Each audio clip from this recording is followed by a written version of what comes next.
Good afternoon. I'm Al McFarlane. Welcome to the Wednesday edition of Conversations with Al McFarlane. Today is Wednesday, June 8th, 2022. It's the birthday of my oldest daughter, Celine. So, Celine, happy birthday to you. Love you and think the world of you and continued blessings for you and your life and all the people that mean a lot to you. You know, and it's appropriate to have a birthday wish to my daughter because today's program is going to focus on our adult responsibilities to our children and to children and community. And my guest this afternoon, is Julie Ellefson. She is the executive director of an important organization in Minneapolis, Southside Family Nurturing Center.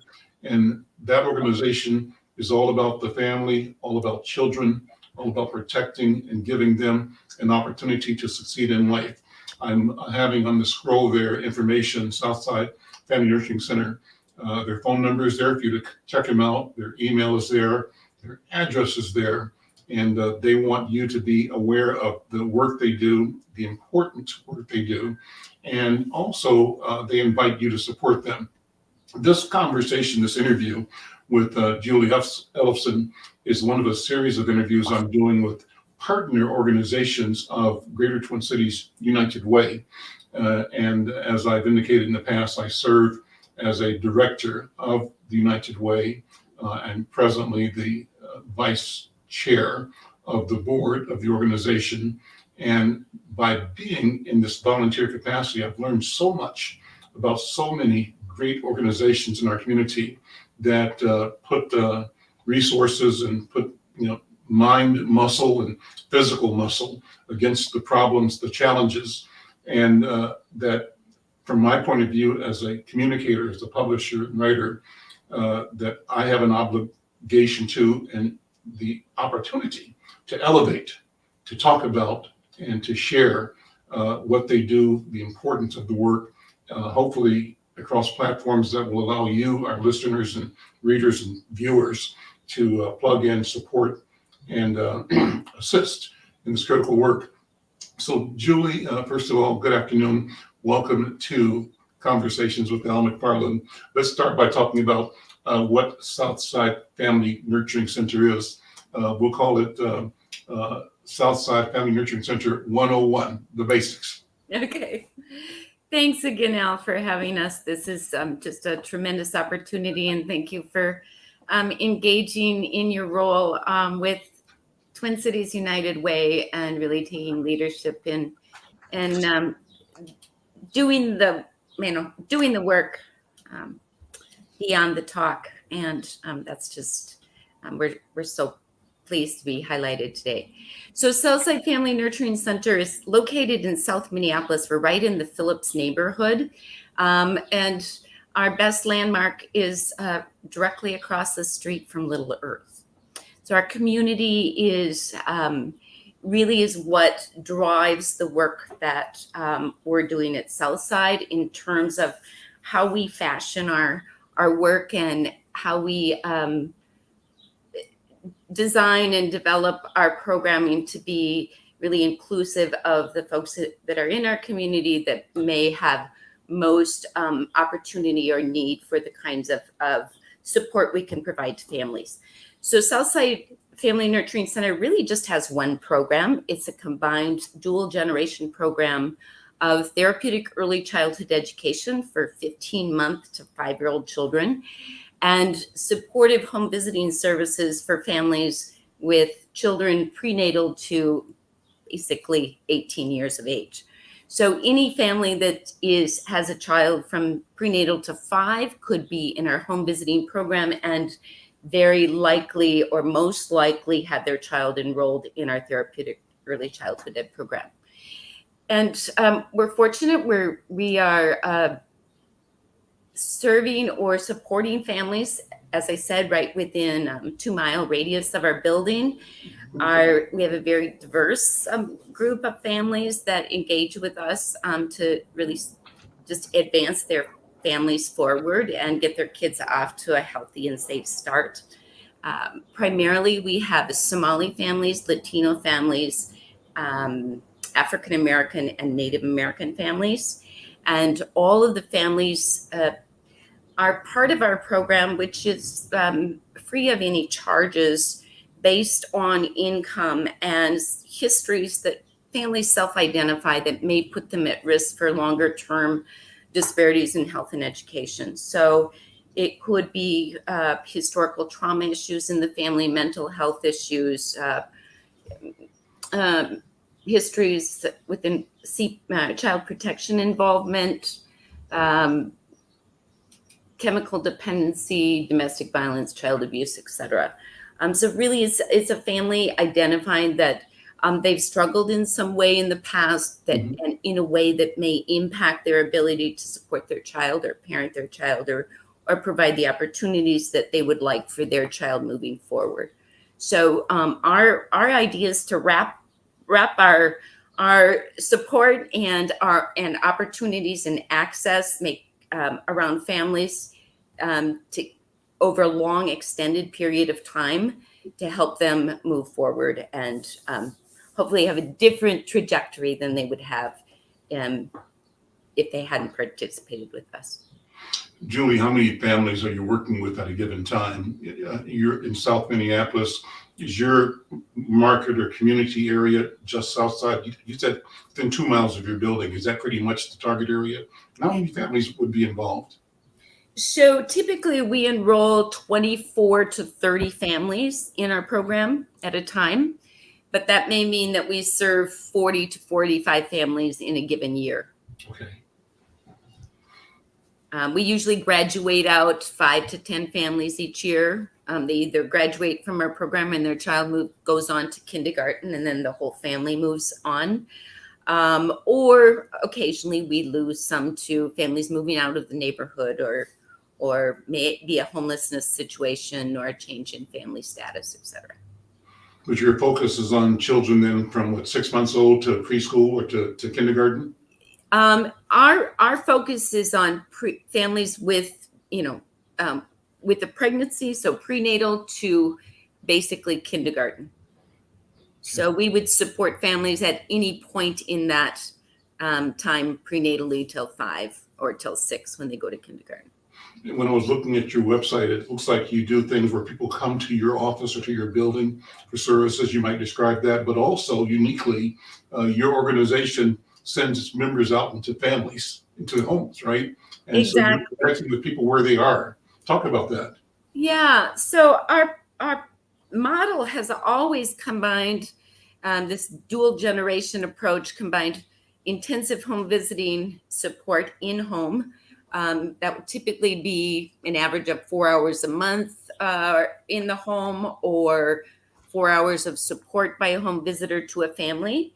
That the home visitor is as much as we can culturally relevant in terms of language, ethnic background, values to the larger community that they're serving. So that might be a Latina home visitor visiting Latino families or Somali home visitor visiting Somali families. So the idea is to really walk alongside that family, identify strengths, look at what that family sees as areas where they'd like support.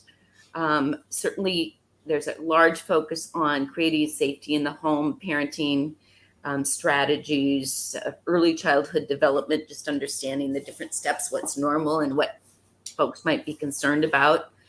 And then really coordinating between our early childhood education program and the home visiting team and the therapists so that everybody's on the same page and supporting the child in similar ways. The unique part of our home visiting program, or one unique piece, is that it is intensive. So families get a visit every week or every 2 weeks. They get it over a sustained period of time. So anywhere from a year to 6 or 7 years, depending on how many young children a child or a family might have, because we would be happy to work with a family or with siblings within a family over a few years. The other thing I think about the unique piece of our home visiting is, well, I think I was mentioning earlier, home visitors may visit in the home, they may visit at our site. They may accompany families or caregivers to different kinds of appointments. They might help with school choice. They may attend medical clinic appointments. They may serve as an interpreter in some of those situations. But they're really on the road and helping families with whatever the family identifies as most important. Our family visitors also are a big part of our food distribution since COVID. Mhm. We've been funded by both City of Minneapolis and Hennepin County to do food distribution. And that's been a weekly or bi-weekly program activity that we've been able to carry out over these last 2 years. And it's been a wonderful way when, for safety issues around COVID, we could Right. still visit with families, drop food at the door and at least see each other and express some warm words of support. And I think, social emotional health, that was a piece of our sustaining practice throughout COVID. And it was helpful to both families and also the well-being of our staff, just to be able to see and know that families were getting through that time. When members of the community, children come to your facility, what services do they receive in the facility there in South Minneapolis? Right. So here at Southside, and I'll kind of speak during COVID, it looks a little different than it does Sure. normally, because typically we would have family events here and shared meals once a month with families in the evenings and take field trips. Currently, what happens at our center is mostly our early childhood therapeutic education program, and we're licensed for up to 29 children. So access is really important. So one of the things we do is provide bus transportation for all the children. We pick kids up between 8 and 9 in the morning. They eat a healthy breakfast here. They are engaged fully in activity until they eat lunch at 12 o'clock and return home somewhere between 1 and 2. So while kids are here, the environment is a therapeutic environment. And what we mean by that we're really intentional in setting it up an environment where we can individualize services for every child. So we engage in a number of assessments and observations and engage other clinicians like speech therapists, occupational therapists, play therapists, music therapists in really looking at each child and saying, based on what we know about their development and where they might be falling short or behind, or where their strengths are, and how we can combine those strengths with a particular therapy. So kids are getting therapies. Over 60% of the children that are here get at least one individual therapy a week, and some of them may be getting up to 3 individual therapies a week. So what's therapeutic is that we have very low teacher to child ratios. So never more than 1 to 5, 1 teacher to every 5 children. And that's really for our oldest kids, our 4 to 5 year olds. Typically our toddlers, in comparison, we're at about a 1 to 3 ratio in the toddler room. So our teacher ratios are very low. In addition to that, there may be a volunteer in the classroom. We may be working with university students from the U of M to train, to assist in training students studying early childhood ed trauma-informed care. That's our specialty, I would say here. So the team in the classroom looks like therapists and teachers in training, oftentimes, sometimes volunteers. It's a pretty saturated environment where kids get a lot of one-on-one, and they get a lot of one-on-one in the particular development areas where they've shown the most need. how do families come to your program? How do they find out about and enroll or become part of the organization? Yeah, great question. Well, we have a lot of door knockers actually. Mostly it's word of mouth. Hmm. Certainly, we have some formal referral partnerships in place, that whether that's with occasionally we get referrals from Washburn through the early childhood screening processes and our work with Minneapolis Public Schools. Sometimes if they flag a child in our neighborhood and they're aware of our program, they may refer that family to us. Mhm. Because our radius of service is so small, again, a lot of it's word of mouth. Families are living in multi-family dwellings or housing complexes, and a family says, hey, my child's enrolled here and it's really been helpful, or they're getting help in these areas and we're getting some support on this other side. It might be helpful to your family too. So families hear about us. We certainly, as I said, the more formal things might be children's hospitals and clinics, or other county services that are doing early childhood assessments and support. Let me take a minute and share with our viewers and listeners more about you, Julie Ellefson. This is the bio that your team sent me. I'll sort of read that and you can add to it or take away from it. But you got both a master's in public health and community health education. You've got a 28-year history of not-for-profit leadership, serving children and families at risk for abuse and neglect. You've served as co-director of the Legal Program Services Family Violence Network at Lake Elmo, Minnesota. You've been program director at Corner House Interagency Child Abuse Evaluation and Training Center in Minneapolis, and executive director of that Committee Against Domestic Abuse, Inc. in Mankato. And prior to taking on the leadership role at the Southside Family Nurturing Center, those are things you've done. I guess you bring that talent and training to you. But your specific areas of expertise include special education, forensic interviewing, violence prevention and intervention strategies, system change, cross-cultural communication, child safety, and well-being. And I understand that you're also fluent in Spanish, and that has got to be a wonderful tool to bring to a community.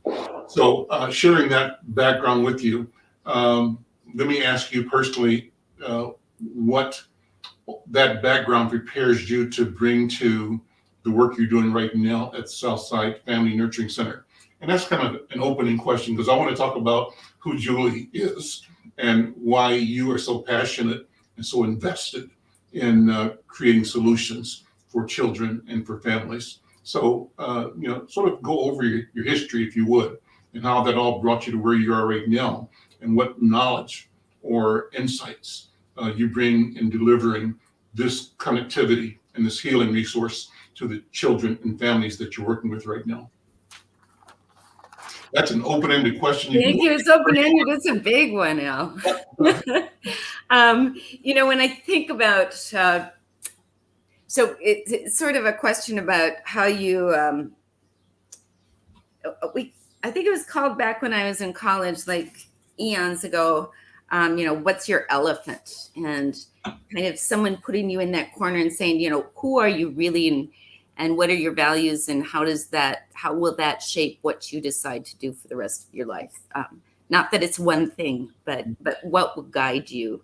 And that's a wonderful process, and it's certainly helped me hone values, but also where my strengths in sharing those values would be. I guess someone said at one point I was most likely to be a preacher, and that's like the last thing I want to do, because being on camera or being the one to stand up and send a strong message out every week in vocal, verbal ways is a bigger challenge. But my hands and my heart are committed to equity, and I got into this field post my graduate work that was very focused in addressing violence. Mhm. And unfortunate, and that work is very valuable, whether it was in child abuse or sexual assault or domestic violence. That work was really important to me, understanding how we work for safety and justice and address disparities through certainly through an individual intervention, but looking more broadly at systems and what we needed to do in that. So I feel like I've been in a bit of an accordion of, through the years, working very close to community, as I would say I'm doing now, embedded in a very small community, to, looking at very large system things, and how to make systems change that would create more safety or more justice, more equity across our broader society. So my passion is children. My passion is safety. My passion is equity and opportunities. And I think most of us or many of us are ringing that bell loudly right now. And I think, the time is right for really more ears, more action, more investment in what does it mean to create equity and address disparities. What does it mean to do that? Meaning we need to get really focused on what poverty's doing, and what racism is doing, to keep us from being a healthy and progressive and inclusive and equitable nation. So that's what I think we're doing. That's why I'm at Southside, because we are focused.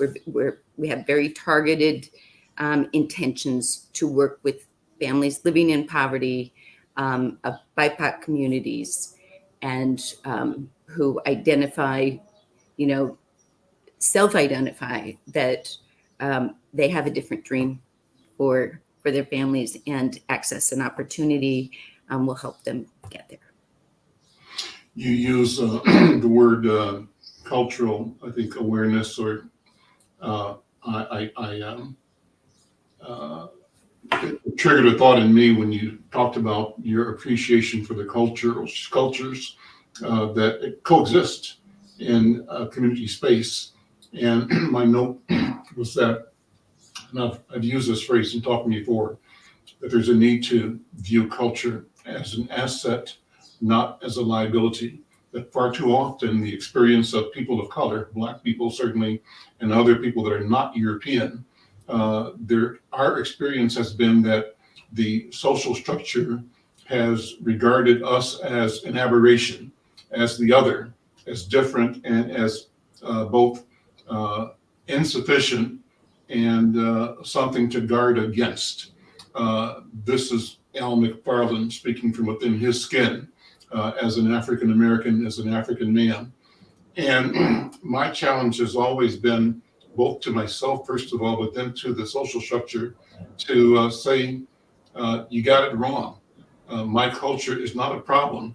And the solution is not for me to abandon my culture, but for you to learn and respect my culture, and for me to be supported in my effort to go deeper and more thoroughly understand the legacy of humanity that flows within me, through me, into the future. And so when you say, your structure and your intention is to recognize and validate and engage culture that people bring of their own volition and of their own experience and understanding, I think that's admirable. I think it's the way to go. And I wonder how that sense has changed, if it has, since your beginning in 1974. What do you think social service and the mission was like? I'm looking at your website here. It says Family Nurturing Center Southside Family Nurturing Center was founded in 1974 by concerned members of Our Savior's Lutheran Church on Chicago Avenue and in South Minneapolis. It lists the principles involved in that. I'm thinking back. I don't know if you were around Twin Cities at that time, or if you came here since that time. But I was here, and that neighborhood was a hotbed of visionary activism, and it makes all the sense in the world that Our Savior's Lutheran Church was on a mission to redefine social service engagement, and it may have been learning as it proceeded, building the ship as it was attempting to sail it or to fly it into new territory. New territory would be recognition differently of our shared humanity and of our obligation and our duty to validate and value each other. That against a backdrop of historic negligence, indifference, actually imperial chauvinism, cultural chauvinism. So I'm getting to a question, Julie, or just a discussion of how you and I think things have changed from when this mission was first conceived in 1974 to now, and where it must go in the future. There's no answer to this question. So I'm just throwing this out for you and I to talk about. And Brenda, jump in whenever you want to. Brenda is an educator and on my team, but she is knee deep in her passion for children and for education and for our culture. Yeah, Brenda, please do jump in. That's it. I'm fascinated by all of it. So you somehow you have two microphones open or two units open. Brenda, try now.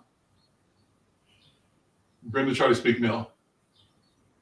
No, so I have two images of you in the waiting room and one that I unmute. Well, she'll come back. Okay. We've had this problem before, but go ahead, Julie.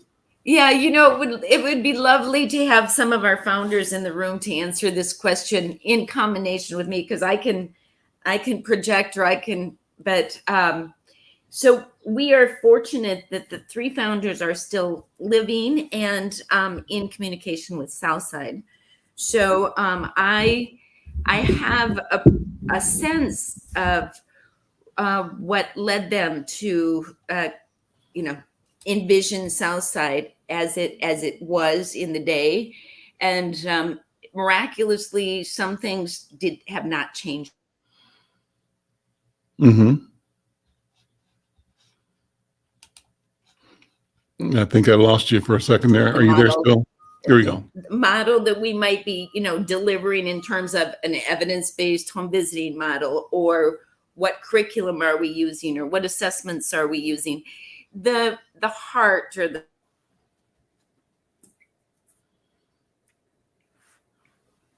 so it has been sustained. I think the community, as you are more aware of what this community was actually like back in 1974, I wasn't even close to Minneapolis at that time. But I do know that the diversity of this community looked different. And yes, there was a lot of social activism in the community. There was more wealth, I think, in this community. I think it was much more Caucasian at the time. I think it has always been an immigrant kind of first stop for many immigrant communities in Minneapolis. And so it's transitioned and changed. And so there was a time, I think for many years, when this was some families were Caucasian and may have even been children of the employees here. Mm-hmm. And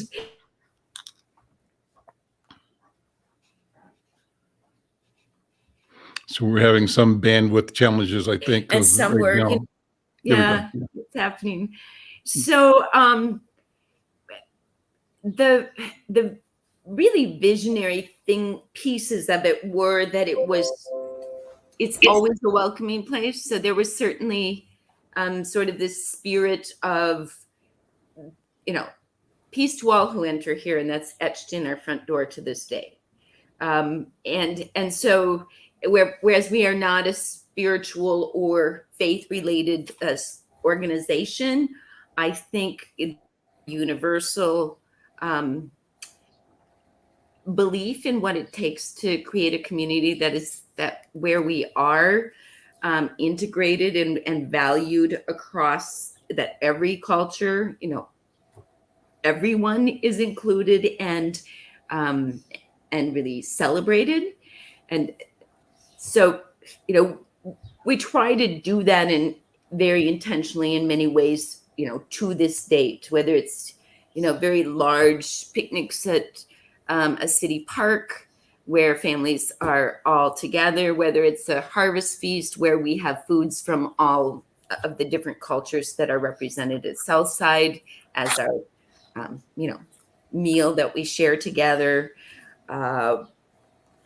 Whether it's in our curriculum, we use a few different curriculum in the classrooms, but one that really heralds more anti-racism, anti-discrimination, social emotional development among children is called AMAZE, and you're probably aware or maybe aware of that curriculum. It was developed nearly 50 years ago as well here in the Twin Cities, and utilizes life-size dolls with individual stories from 10 individual ethnic groups that are represented in Minnesota, or more likely for children to encounter here in Minnesota. And each child has a story. And then there's a whole set of literature books that are age appropriate that talk about, that help kids work on their social emotional development through this anti-discrimination, anti-bias lens. And it really starts with the child understanding more about what's inside them and how they think and who they are, and then how they're related to their parents, their family members, their friends at school, their neighborhood, their world. And so it just keeps building on sort of that child's understanding of how do I communicate who I am and understand who I am so that I can, share that and be in community with others. Are you familiar with George Halverson by any chance? I've heard the name, but I'm not registering. Help me out. He used to be the president of Health Partners when it was Group Health, I think. That's when I met him years and years ago. And I can tell you that what was cool about him was that he invited me and my colleagues who were creating an organization then called the Minnesota Minority Media Coalition to come and talk about what they were doing at Group Health and what they were doing in the creation of Health Partners in terms of their philosophy of engagement. And the background is that as a media owner, I had reached out to my counterparts in Asian, Latino, and Native American community, and we commiserated about how difficult business was and how our town here seemed totally resistant and an arrogant and almost with an arrogant dismissiveness about our voices and our ability to speak for our people. And the prevailing attitude, this is back in the 70s, about when you guys started this organization, when we started the consortium, but the prevailing environment was paternalistic, chauvinistic, and it was like, the Ward Cleaver and Leave It to Beaver, Father Knows Best, Roy Rogers and Dale Evans world, right? Where everything was in place and don't dare rock the boat because you're upsetting our story of who we are as Americans, and we basically feel good about ourselves. And if you guys are on the outside, you're the outlier. There's nothing we're doing. That was kind of the environment from where I stood as an African, as a Black man, and what I thought and discovered was sort of variation on theme in other cultural, ethnic, non-white communities. So we came together to talk about our desire and our need and our right to interpret the world from the context of our unique and real cultures. We have history and we have standing, and we also have the right to challenge your story. Your story may support your sense of who you are, but from our point of view, there's a lot of lying going on. And you've created a myth story that justifies the abuse, the neglect, the deception, and the horror, uh, the violence visited on our cultures, our communities, our families, and we object. And so that's what our mission was as communicators. And George Halverson was one of the executives here who seemed to listen, and they were few and far in between. The number has grown over time, but I can tell you it's still an uphill battle.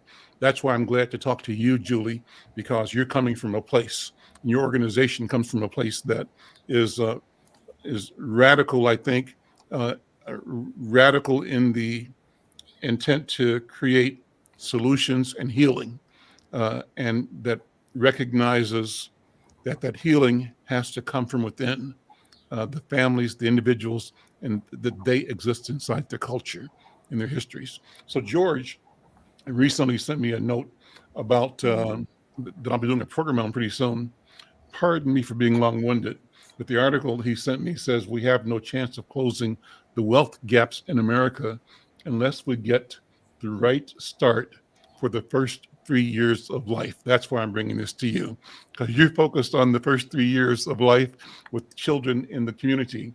And he gives the litany of all the things, but his line of thought boils down to the need to be intentional about brain development, doing the work of child brain development from infant up to the age of 4 and beyond. But if we're not super intentional about paying attention to how the brain acquires, how the brain develops, we are by default condemning classes and cultures of children to situations that are unnecessary and untenable, that we are in fact failing on a grand scale, that we have failed and will continue to. So that's why I raised the question. And so when you look at children who come to you at Southside Family Nurturing Center, what are you discovering in terms of their preparedness, and what are you able to provide to help them be prepared for a life of fulfillment, of success, and of positive self-engagement, positive self-awareness? Again, I talk for days, so but I'm throwing out stuff just for you to kick back with me on, or challenge on, or whatever. What do you think? Yeah, I I guess I'm gonna flip back to some of those seeds that George planted, or what he, sort of the essence of that. And that, well, I don't know if people are hearing about United Way's support of early childhood education efforts, and really pushing 80 by 3, this effort, and to get the word out, and to make investments in those first 3 years of life, because we know 80% of brain development happens, prenatal to 3. So if we don't do it then, if we aren't investing, and we've got kids missing that window of support, the trajectory for those kids looks really different after 3. The capacity to make that up is just, overwhelming, if you could. But we're talking about brain development, so you can't make up what you've lost in that area. So I think the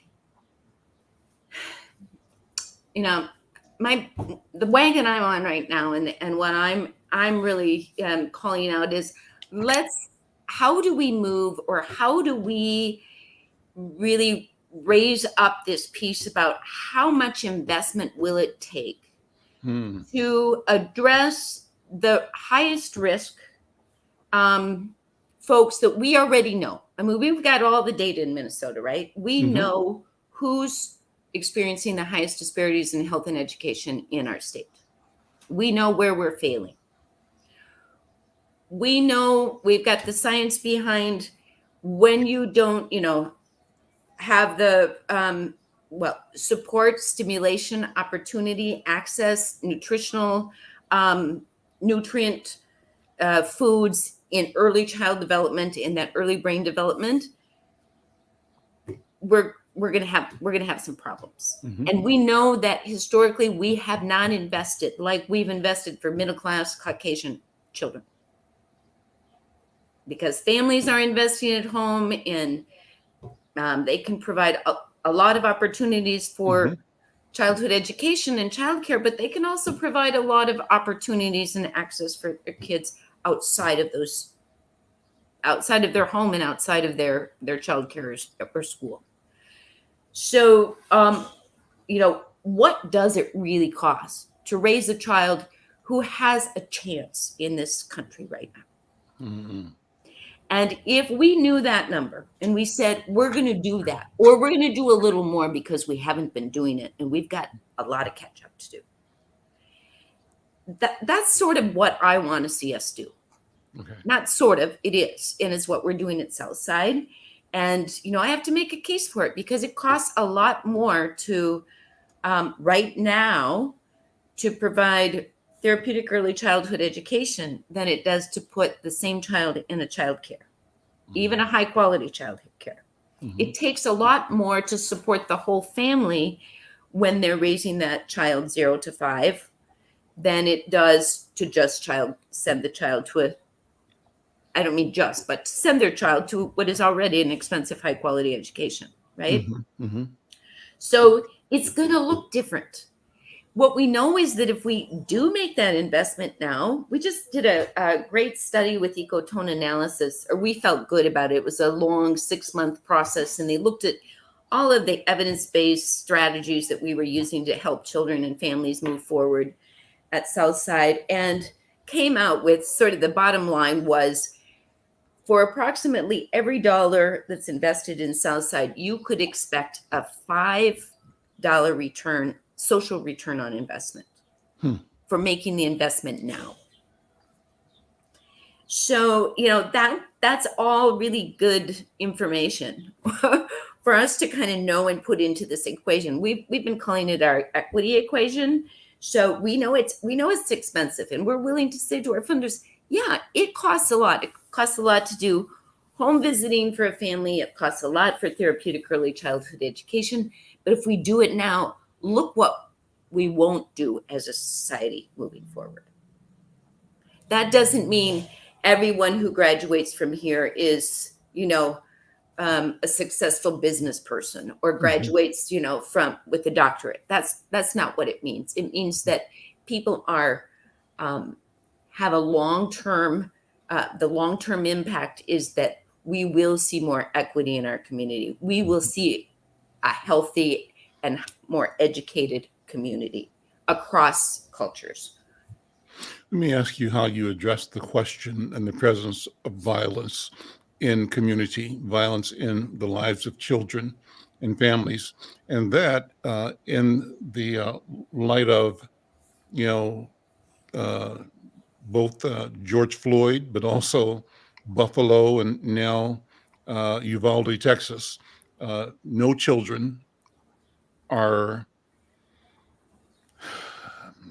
not vulnerable, I think, and no parent can be unconcerned about his or her child, or himself or herself, depending on, you can walk into anything, anywhere, grocery store, church, school, downtown shopping, dining, and all of a sudden, something happens. And just like that. So violence is more and more pervasive. My wife and I are watching the hearings right now on TV about the victims and survivors, the survivors of the victims of those 3 mass shootings with Uvalde and Brooklyn, and the other one, I guess, most recently. How do you talk to families and children in this kind of environment? What do you tell, and what do you see as the impact of the culture on these children and their development? Yeah, that's probably one of our biggest focus areas and concerns. Our program is considered trauma informed, and that word again, that's one of those flashy words that gets thrown out a lot, and everyone's trying to do trauma informed care in no matter what industry we're in right now. I feel like so I've said since I got to Southside, there's being trauma informed as terms of sort of having the education and kind of understanding how trauma impacts the way we behave or the way we don't behave sometimes. But at Southside, it means all of that. But for our program to be trauma informed, it means that the whole direct service team, whether that's a therapist, a teacher, a home visitor, the program directors, that we all are aware on nearly a daily basis about changes or important events in a child's life or a family's life that may impact either their current sense of safety or their current level of trauma, or what traumas might be triggered by something that might be going on today or yesterday, and so if we're intentional about that on a daily basis, we do a lot better around safety planning together around that, and always keeping safety in everyone's vision. So whether that's on the playground, on the bus, on a food delivery, that's really critical. Long before COVID and George Floyd's murder, this community has had extensive trauma due to all of the traumas we've talked about already, but community-based trauma. And most of the children in our neighborhood, particularly within a 2-block radius of us, many children have witnessed shootings or and with injury or death. So that's the intensity of how many, face-to-face children face-to-face have experienced trauma. In addition to that, there may be ongoing traumas in the home, or separation of the family, or drug use, or whatever. But literally, in this conversation with you, I've heard one gunshot about 10 minutes ago. I heard 2 yesterday afternoon within blocks. I mean, within 1 to 2 blocks of our building. So this is a constant. Yesterday, it was the kids had just returned from a field trip. At noon, they were coming in for lunch, and I heard the shots and ran down, and I said, stay on the buses till, I can see if there's any activity in the neighborhood.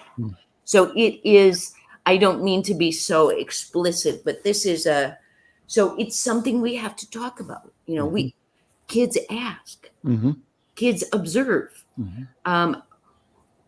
The best we can do is be attentive, be open to having the conversations, and create the safest environment that we can each day, and talk about it. As I said, when kids bring it up, we need to talk about it. What feels scary?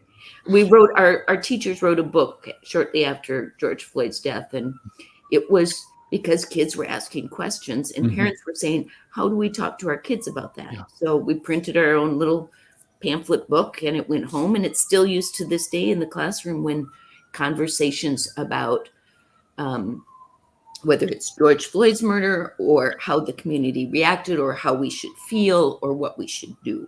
That's like one example of a resource. Certainly there are much higher level resources that home visitors and staff use when they're speaking with parents and making referrals for, mental health support in families' home languages, etc. Are we going to be able, Julie, to, excuse me, teach our way out of this dependence, this cultural enumeration with violence? Our culture glorifies violence in so many ways. And but the consequence of it is the trauma that you're talking about, in part. Is the answer going to be simply the ability to teach us to manage to withstand the contradiction, or is the answer in the direction of moving the culture, the society, away from a propensity to problem solve with the shortcut of violence, but rather towards a process that may be longer, harder, but inclusive, and that depends on and is guided by a sense of balance and a sense of justice. What do you think? So I get to say all and both and all. I'm a master's in public health with the community health education, which says you need a ton of different interventions to move, to move things forward. You need to put together, we've got a whole bunch of ideas. There's strategies that are system, that are legal, right? There are environmental strategies. We're looking at those with some of the city in this neighborhood about how do you slow down the traffic that's bringing in, more guns or more drugs. So there are, but we've got to do the human work, right? I mean, we have to have a different value. If we really say we want to address poverty, or if we really want equity, we really have to do it different. It has to, and so this, being at Southside is a joy for me in so many ways. I was on that intervention side for so long, and it's not that trauma hasn't impacted the families that we're working with, but to work with young children and families bringing up young children to think about how do we live together in community? How do we, at the very, when they start at 2 years old, they're showing their parents, from, okay, they don't say there's my Somali friend and there's my Native American friend and there's my, African American friend. They say, Papa, look at my friends. These are all my friends, and that's a value that we can start life with. And the values we develop early are oftentimes the ones we carry throughout our lives. So, just that ability for children to work together, work on their development together, right? Mm-hmm. Grow up and feel like they're on the same, I'm sitting evenly with everybody in this room. Mm-hmm. And we all look different, and we like that. Mm-hmm.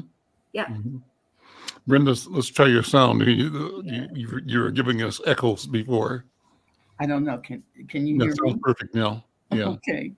I'm just taking it all in. I just think the word nurturing is so powerful, Julie. It's what we all need. The parents need it. The mayor needs it. The governor needs it. We need to be nurtured. And we need to have a set of people that care what happens. And you have presented that in this interview. You're saying we've done this a long time, and education might have changed, but we haven't, because our hearts are still there for these children. And I'm really concerned, and I'm very concerned about the African American children and Native children. Al had a real good interview yesterday with a group of artists, and Donald Walker was one of the artists.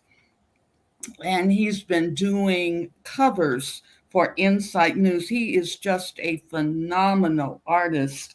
But one thing that he said that really bothered me was that he did a presentation at White Bear, and it was a group, group for just powerful artists.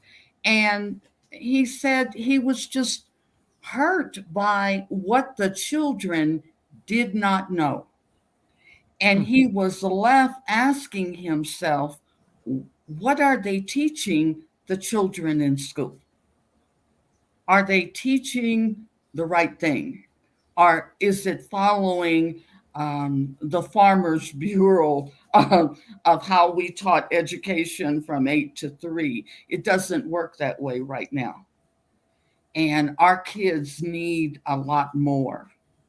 And we're just baffled by this. There are resources available, and you just introduced a very good one. Al had another good interview with AmeriCorps, where they have the reading and math tutors and a phenomenal program. So I think we need to stop splintering. I have a young mentor. He's 40 years old and he fills me in on so much because I don't live in Minneapolis. So, I'm in the hills of Santa Fe, New Mexico. But, I was mentioning a blueprint and he said, Brenda, who's going to do the blueprint? Well, somebody needs to stand at a table and take all of the nonprofits and all of these powerful groups and say, this might be your responsibility, because AmeriCorps just listed it, and all we need to do is to find volunteers to work with these kids. They need hope and they need nurturing. Let me read from what George Halverson wrote. He said, we need 5 things to help our children. I'm going to shorten it, each one of them. But first was we need everyone relevant to education in every single setting and to healthcare in every care setting, to understand the extreme importance of brain development in the first 3 months. That was one thing, and the first 3 years of life. And then he said, we need every single new parent to know directly that the first 3 months and the first 3 years of life give their child huge amounts of building and growth opportunities for their child's personal and individual trajectory toolkit. Third is we need to get books. He underlines as underscores, we need to get books to every child. Books are the most effective, easiest, and highest impact short-term, medium-term, and immediate asset for each child and for each family. We need every school board and every health site to have for kids to figure out ways of making books available to every child so they don't have the huge learning gaps in their schools. And then fourth, he said, help every child who's fallen behind by age 4 with the kind of support that they can create, earning trajectories and learning trajectories and functional support for their lives. And finally, number 5 was we should all recognize and understand that the neuron connection process and the epigenetic dictated time frame is extremely important information at a foundational level. So it's kind of a call to awareness that we have to pay a lot more attention. And Julie, you have, I think, powerfully described the urgency of the moment, and you've accurately said to me and to us and listeners that we simply have to make a decision about the investment. And absent that, we're continuing to fail ourselves and fail children and families, and in doing so, we fail the future itself. That's what I think. Julie, let me have you close by extending an invitation to our viewers and listeners to support your work and to be aware of your work at the Southside Family Nurturing Center. Thank you. Our gratitude to you, Al, to you, Brenda, and for your efforts in this community to bring us together to a better place. So thank you. Congratulations for your work and continued success. Thank you, Brenda. Julie, thank you so much. And this is the beginning. Let's stay connected. And Great. any way that our platform can support your work, we're here. And we want to be counted as part of your resource group as companions to help you move our community and our society forward. So take care. I'm Al McFarlane. We'll see you next time. Take care. Goodbye. Thank you. Okay.